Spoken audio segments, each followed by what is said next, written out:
Very. The girls, after the mishap against New South Wales earlier in the year, we came into pre-season quite late, and we knew that we'd have to build week by week, and the girls have done that, and they're getting match fit, and heading towards those.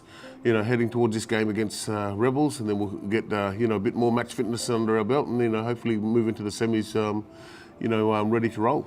There is a game plan set, and sometimes they might go off the mark a bit, but they're playing what they're seeing, and it's good. Like running into space and not into people, which is good. So then people are just running off shoulders. So getting that arm to offload is probably one thing that they've had inbred, from a young age, and I'm glad they're playing the way they are.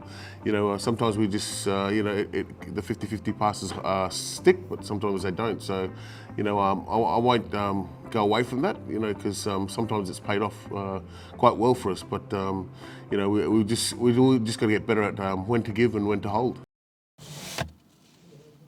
Oh my gosh! Oh, what's in the box? See. It's so new and fresh. Looks better, eh?